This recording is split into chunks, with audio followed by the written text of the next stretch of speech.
I want to know kind of what your experience was with creativity. And I want to know if you believe this thought, because this is a thought and an idea I had as a teacher. As a high school teacher, I really held on to the belief that everybody, including adults, all of us, really are first graders in bigger bodies. We love the same things, but someone told us we weren't allowed to love them and do them.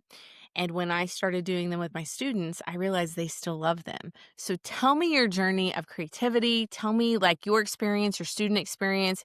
And then how do you bring creativity into the library in your role now?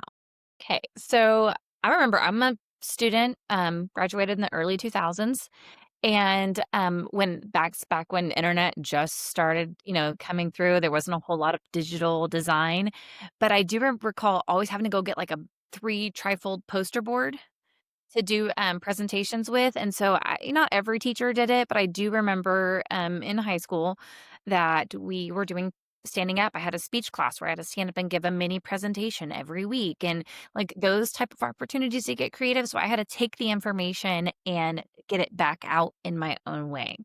So then I went to college. I went to Texas State. Mhm.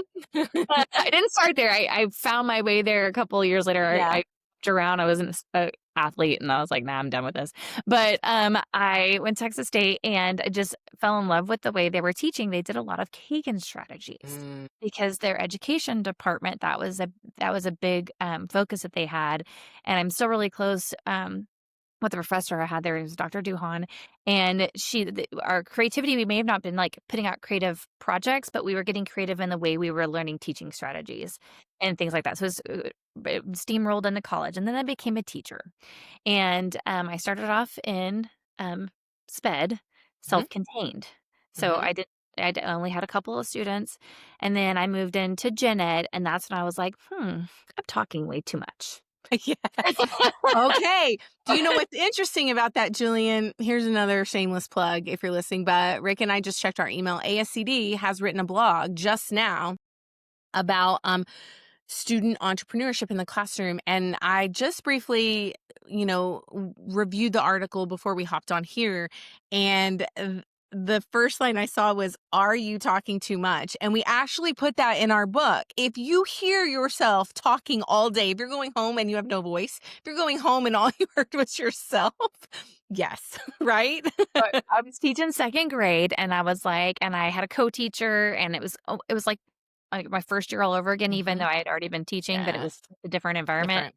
And I was like, "How can I get these kids learning from each other?" So I started doing a lot of stations, Yeah. and this was in 2010. Hmm. And I was like, "Okay, we're gonna get them into stations. We're gonna get them talking to each other's second graders." I didn't have a whole lot of tech integration yet, but they were actually being creative with their learning by doing hands-on activities, maybe drawing out their thinking for those who didn't have the writing skills. Hmm. And I had a very small class. I only had like 15 kids, and so I felt like I made a huge impact just for getting them talking to each other because they were so used.